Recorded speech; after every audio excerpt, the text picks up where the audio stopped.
Halo geng, sebelum Anda memulakan hidroponik, perkara yang paling penting yang Anda perlu tentukan adalah jenis tanaman yang Anda ingin usahakan.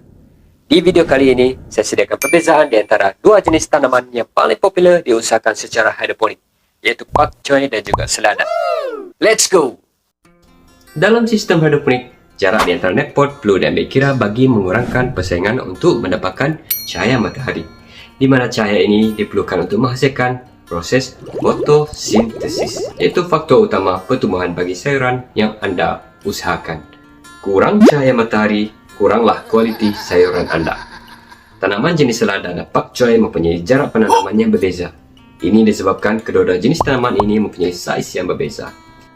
Pak choy hanya memerlukan jarak lubang antara 12 hingga 15 cm, manakala selada memerlukan ruang yang lebih besar, iaitu 20 hingga 25 cm. Bagi satu buah paip 6 meter, jika Anda mengusahakan pak choy, Anda boleh menghasilkan sehingga 40 lubang net pot. Wow, jauh perbezaan, kerana bagi selada, Anda hanya boleh menghasilkan sehingga 25 lubang net pot sahaja. Adakah menanam selada lebih merugikan? Kita survei dulu harga pasaran bagi kedua-dua jenis tanaman ini.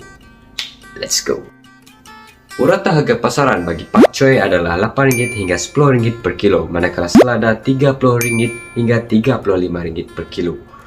Jika Anda ingin menjual 200 gram pak choy yang berharga RM2, Anda memerlukan 3 hingga 4 net pot, kerana purata berat bagi satu net pot pak choy adalah 6 hingga 80 gram sahaja. Tapi bagi selada, satu net pot boleh menghasilkan sehingga 150 hingga 200 gram. Aha, dengan satu net pot saja, Anda boleh mendapatkan sehingga RM6. Berbaloi bukan? Permintaan untuk pak choy dan selada adalah berbeza. Kumpulan pembeli bagi selada adalah lebih kepada pengusaha kedai makan, kedai burger dan restoran. Jika Anda pandai mencari golongan ini, Anda berpeluang untuk menjual selada dalam kuantiti yang banyak. Malah, Anda mungkin tidak perlu berusaha untuk menjual sendiri di pasar tani, kerana pasti mereka ini akan menjadi pelanggan tetap Anda. Bagi pak choy pula, sayuran ini mudah didapati di pasaran. Persaingan amat tinggi. Jika Anda ingin menanam pak choy secara hidroponik, Anda perlu bersaing dengan penjual yang mengusahakan tanaman ini secara konvensional. Mereka menjual dengan harga yang lebih rendah dan ini menarik minat pembeli. Poin ketiga, kuantiti baja yang digunakan sepanjang penanaman.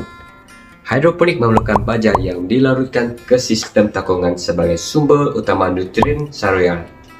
Setiap sayuran memerlukan kepekatan baja yang berbeza, yaitu pak choy 1200 hingga 1400 ppm, manakala selada dia hanya memerlukan 600 hingga 800 ppm.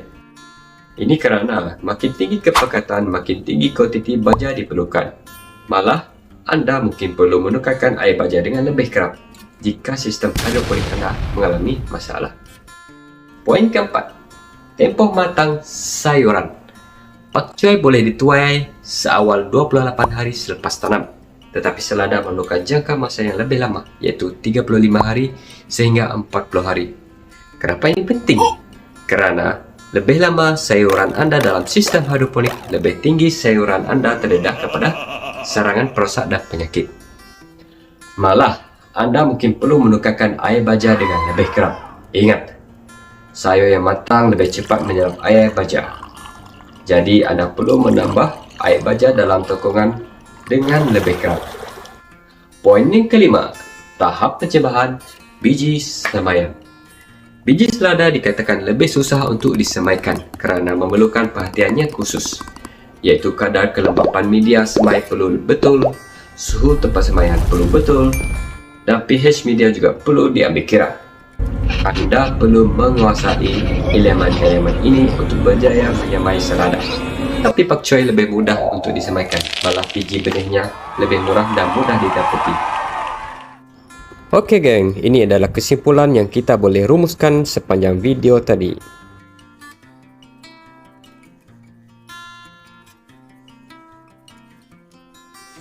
Ya geng, diharap dengan video ini Anda dapat menguruskan hidroponik Anda dengan baik. Sebelum Anda memulakan hidroponik, pikir dulu jenis tanaman yang Anda ingin usahakan.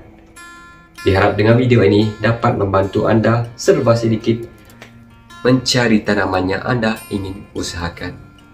Selamat berjaya, jangan lupa subscribe, like video ini, share guys. Thank you, bye.